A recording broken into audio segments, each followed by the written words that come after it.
Hello friends, Heidi here from Rain Country. God is good all the time. And today I wanted to talk about how I store my seeds. That is, whether it be seeds I bought or seeds that I'm saving from my own garden. And this question came up in regards to the tomato seeds that I was showing how to save. I'll go ahead and link to that video right up here. It's 3 ways to save tomato seeds. And people were asking if I was putting them in the freezer or where I was storing them once I got in the envelope. And I don't know why I didn't even think to answer that question in the video itself, but that's okay. It gave me an excuse to make another video and to show you a few other things I do with all of my seeds in general. Alright, what I have right here, this is just some cheap basket I think I picked up at a garage sale or something. But this is kind of one of the important things, is Mr. Rain recently built this little box, and he's probably going to make me 1 or 2 more of these for storing my seed packets in. And that will also fit the envelopes like this. This is standard, letter envelope. And just to show you again, these are the ones that have the tomato seeds I dried on paper towel in slices. And I will be putting a couple more in here because I have a couple other varieties.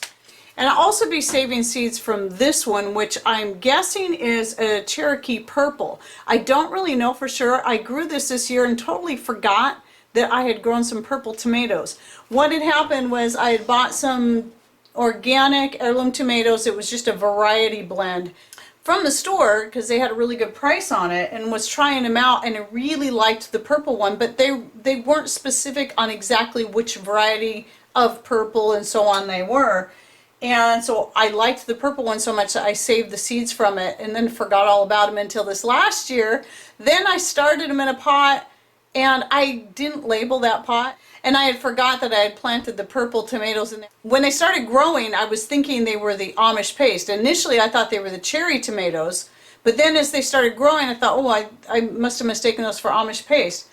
But then as they started to ripen, I realized those are not Amish paste. I was wondering why they look so weird. And I realized, then I remembered I had planted purple ones. Duh. So anyway, some people have been looking at the pictures I put and said they were pretty sure this was the Cherokee Purple, which makes me pretty thrilled. So I'll be saving seeds from this and doing the same method, putting them in an envelope and storing them in this box like this.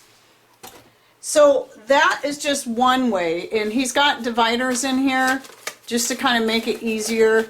And then this, he actually organized all these so far, and they're in somewhat alphabetical order.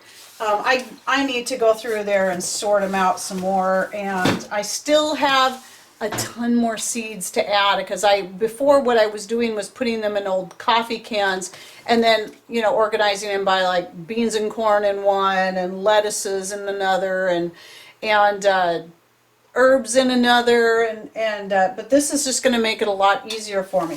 Now what I have here are little bags. This is something also new that I'm implementing, that I'm making for my bean and corn and pea seeds, things like that, things that are bigger, and that I plan to store to keep a lot of. And so in this bag, what one could do if they wanted to make some cotton bags like this for themselves, I do have a video on how I made the tea bags. This is the same method, I just made them bigger. So I'll go ahead and link to the cloth tea bag video right up here if you want to know how I made these. Just consider I made them bigger, but you can make them any size you want depending on the seeds that you're saving, how much you're going to save. I wanted these to be pretty big and roomy. I am not done saving seeds. This is just a start.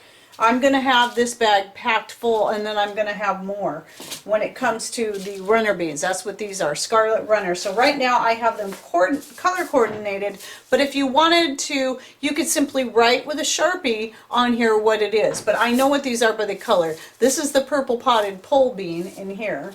These ones are the, what I always call them Tar Heel beans or hillbilly beans, but they're cornfield beans. And these are the small brown ones, really like these ones. And in here are my sunflower seeds. And this is for my snow peas. So I've got some started in here. I've got a bunch more drying out. I'll have even more drying out, and they'll be going into these bags. And then this one is reserved for putting in the glass gem corn.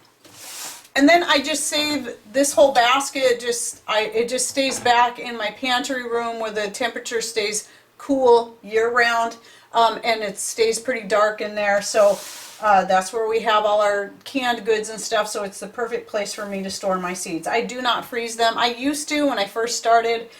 You could do that if you want. Some people were asking about the tomato seeds. Would it be okay, like when you put them in the pot, to store them somewhere where it freezes? Would that be a problem? No, it wouldn't be a problem at all. It'd actually be just great if they froze. You got to think, when tomatoes, if you live in a place where it freezes and you grow tomatoes just fine, when the tomatoes fall to the ground and rot, the ground is gonna freeze, but the tomatoes are gonna come back up. That's stratifying them. It's gonna, it's gonna be just fine. So you can do that wherever. You just don't want, if you're storing it in a pot in the dirt, you just don't want to put it in a place where it's gonna be too warm and encourage the seeds to sprout sooner than you want them to. That's the big deal there. So that's how I'm storing my seed right now.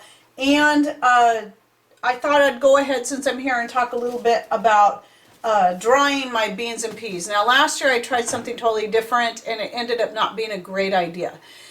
Typically what you want to do with your beans and your peas is you want them to dry completely on the vine or the bush, if you're growing the bush kind, before you pick them.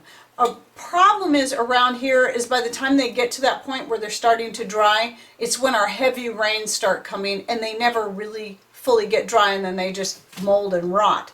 And so I try to, once they turn brown like this, some of these are pretty papery. These right here are the snow peas. So I could actually crack open some more of these, but this one here is not papery. It's not fully dry yet. Putting them in these little wicker paper plate holders is a really good option. And I've been using my dehydrator rack that Mr. Rain built for me. I'll go ahead and link to that video right up here so you can see what it looks like. And I did just recently talk about it in another video. And what I've been doing is setting these on the racks in there and letting them dry close to the wood stove the rest of the way. And then I'm, just doing this, getting the seeds out, and then putting them in the bags. Here are the Tar Heel beans, the cornfield beans, and some are dry and ready to open up. Some I just pulled off the vine this morning. So basically what I'm doing here is just letting them get to the point where I know they're fully grown, they're ready to fully dry out, and then I'm picking them and bringing them in a little at a time and letting them dry, and then just doing it that way. Now, what I was starting to say is last year with my runner beans, that's what these are not at all papery yet. I just started picking these because these take a very, very long time to dry out because they're much longer than these or the peas, because the pod is very thick, and so it just takes a super long time for them to dry out. Now, the mistake I made last year, which I thought was going to be a great idea, it just didn't turn out the way I hoped it would, was I picked all of my beans. They were still green, but they were fully mature. They were just starting to get to that point where they were going to start turning brown, and I thought it would be a great idea for me to get them all in before the heavy rains came. But the problem was with that, and I was putting them in big baskets where I thought they would have plenty of airflow. Nope, they were starting to rot. So then I was spreading them out on a table on a towel in our big rec room, and that was a better idea, but they still weren't they weren't drying fast enough, and they were still molding. So what I'm doing is picking them a little at a time and then putting them on these trays like this, and then putting them on the rack like I was talking about, and letting them dry fully, because you don't want to, if you're new to this, and this was another mistake I made in one of my first years of saving seeds from peas and beans, was I was going right to taking the beans out of the pods, or the peas out of the pods while they were still like this, while they were still leathery. And the beans and the peas will just kind of shrivel up and get really tiny. I believe I still got them to sprout okay, but for them to stay more full looking like these are here, they really need to dry in the pod completely. And then you want to shell them. In fact, some people may even just put them away once they're fully dry, just put them away like that. Just depends on how much space they have. For me, I prefer to just shell them out as soon as I can and then get them in their appropriate bags. And I like the idea of the cloth bag because that way, even if there's some that maybe didn't fully dry, then, and I think they are, well, I don't have to worry about it molding. It's still going to have airflow going in there, and they will stay dry. There's no moisture that's going to build up like if you're using a plastic Ziploc bag, which is what I have been using in the past because that's what I had. But then I had the idea just recently to make these cloth bags because I wanted to get away from the plastic Ziploc type bags. And so this I think is going to work really great for me, and it looks cute too. And it's all color coordinated. Again, I can write on it if I get, let's say I have a couple different types of peas, then I can make 2 bags like this and then just mark it on there with a Sharpie exactly what kind they are. So that is how I store my seeds once I got them saved up, and a little bit on how I'm drying them out. I do other things with some of my herb seeds. I do that a little bit differently, but I can talk about that in another video. Now, another thing we're planning on doing once our tomatoes and cucumbers are finally totally finished up in the greenhouse is whatever is left out there in the garden, you know, just pulling up the whole bean plant, pulling up the whole pea plant, and just putting them in the greenhouse and hanging them over the places where we tie up the tomatoes and stuff, and letting them finish drying in there. And then we can bring them in and shell them out. Now, if you live in a drier climate, unlike ours where it rains 9 months out of the year, that's why we have to do it this way, you may want to go check out Deep South Homestead's videos. I'll go ahead and link to their channel right up here. They have a lot of really great information about gardening, seed saving, and all that. And that might be more appropriate for you, but if you're northern and a very wet climate like us, you may want to consider what I'm doing here. It may not be the best option for you, but it's just an idea that I hope helps you out. Okay, well, I hope you enjoyed this video and that you learned something new. Thanks for watching. Take care and God bless.